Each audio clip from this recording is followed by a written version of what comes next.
Good morning friends, स्वागत आहे तुमचं आजच्या प्री मार्केट रिपोर्टमध्ये. तर मग चला सुरुवात करूयात आजच्या प्री मार्केट रिपोर्टला आणि जाणून घेऊयात की आज आपल्या स्टॉक मार्केटमध्ये काय होऊ शकतं ते. त्याआधी तुम्ही जर चॅनलवरती नवीन असाल तर अशाच नवनवीन माहितीसाठी तुम्ही चॅनलला आजच सबस्क्राईब करा.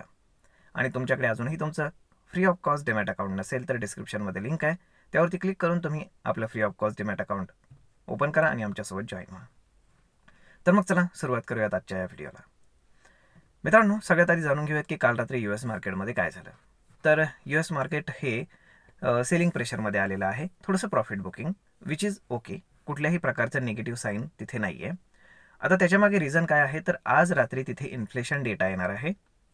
त्यामुळे साहजिक आहे की इन्फ्लेशन डेटाच्या आधी तिथे प्रॉफिट बुकिंग येणं खूपच कॉमन आहे. त्यामुळे जास्त काही काळजी करण्यासारखं नाही आहे.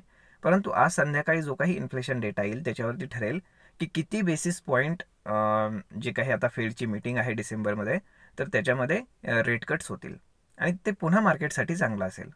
परंतु इन्फ्लेशन डेटा जर खराब आला, म्हणजे सरप्राईज जर झालं सगळंच, की ज्याची शक्यता ऑलमोस्ट निग्लिजिबल आहे, कारण तिथे सगळ्या प्राइजेस वगैरे स्थिर आहेत, सगळं व्यवस्थित आहे, ते आधीच अंदाज येतो की नक्की काय घडणार आहे त्याचं. त्यामुळे जर सरप्राईज झालं मार्केट तरच मोठा फॉल होऊ शकतो, अदरवाईज शक्यता खूपच कमी आहे. आता जर आपण एशियन मार्केट जर पाहिले तर एशियन मार्केट्स ॲज युजल थोडेसे मिक्स आहेत, परंतु मोस्टली ग्रीनमध्ये आहेत. त्यातल्या त्यात चायना आणि हाँगकाँग हे जास्ती ग्रीनमध्ये आहे, कारण त्यांनी स्टिम्युलस पॅकेज जे आहे तर ते अनाऊन्स केल्यामुळे. आता जर आपण कोरियन मार्केट पाहिलं, तिथं बरीचशी पॉलिटिकल अनसर्टन्टी आहे, तर तिथे सुद्धा मार्केट आता रिकवर होत आहे. म्हणजेच काय की एशियन आणि युरोपियन मार्केट जर पाहिले तर ओके आहेत. US मार्केटमध्ये थोडंसं प्रॉफिट बुकिंग आहे, एवढंच. जर आपण गिफ्ट निफ्टी पाहिली तर गिफ्ट निफ्टी कन्फ्यूज आहे, कारण गिफ्ट निफ्टी दाखवत आहे ऑलमोस्ट फ्लॅट ओपनिंग. आता गेले 2 दिवस जर आपण पाहिले तर निफ्टी अगदी फ्लॅट बंद होत आहे, 10-20 पॉईंट इकडे तिकडे, याच्या पलीकडे नाही. दिवसभरामध्ये मुवमेंट होतोय, परंतु market neck to neck flat close होत आहे. आता जर आपण कालचा FIS-DIचा डेटा जर पाहिला तर तुमच्या लक्षात येईल की गिफ्ट निफ्टी का कन्फ्यूज आहे, कारण काल FIS आणि DIs दोघेही नेट बायर्स होते. FISनं 1300 कोटींचं बाईंग केलंय आणि डोमेस्टिक इन्स्टिट्यूशन्सनं 600 कोटींचं बाईंग केलंय. म्हणजेच काय की US तिथले फ्युचर्ससुद्धा सध्या डाऊन आहेत, तर त्यामुळे गिफ्ट निफ्टी खाली जाण्याचा प्रयत्न करते, परंतु FIS आणि DIs दोघांनीही काल बाईंग केल्यामुळे ती वरती येण्याचा प्रयत्न करते. म्हणजेच नेट टू नेट कन्फ्यूज आहे मार्केट. परंतु मार्केट पॉझिटिव्ह टेरिटरीमध्ये आहे, हे लक्षात ठेवा. आणि जिथे जिथे मार्केटमध्ये डीप येतो तर तिथे बाईंग होत आहे, हेही आपल्याला काल दुपारी पाहायला मिळालं. जसं मार्केटनं लो लावला 24,510चा, तर तिथनं एक सडन बाईंग आपल्याला पाहायला मिळालं आणि तेव्हाच हे पैसे इम्पोज केले गेले असतील असं माझं मत आहे. त्यामुळे तुम्ही या सगळ्या गोष्टी जर व्यवस्थित लक्षामध्ये घेतल्या तर मार्केटमध्ये निगेटिव्ह साईन बिलकुल नाही आहे. दोन्ही मोठे प्लेयर्स बाईंग साईडला आहेत.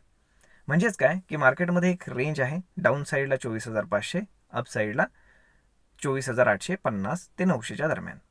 म्हणजेच काय, ज्यांना कोणाला पुट रायटिंग कॉल रायटिंग करायचं आहे तर ते सेफ झोनमध्ये 24,000 आणि त्याच्या खालचं पुट सेल करू शकतात, आणि वरती जर पाहिलं तर 25,200 आणि त्याच्यावरती जे काही कॉल्स आहेत ते तुम्ही राईट करून ठेवू शकता, ज्याच्यामध्ये तुम्हाला चांगल्यापैकी प्रीमियम रिसीव्ह होतोय, हे लक्षात असू द्या.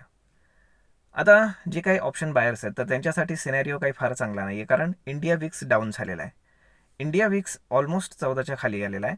त्यामुळे एक गोष्ट मात्र नक्की आहे की मार्केटमध्ये बिगर मुवमेंट जे आहे, सडन स्पाईक जे येतात, तर त्याची शक्यता कमी झालेली आहे. आणि त्यामुळे आपण जर पाहिलं तर ऑप्शन बायरसाठी ही फार चांगली गोष्ट नाही आहे, ही ऑप्शन सेलरसाठी फार चांगली गोष्ट आहे.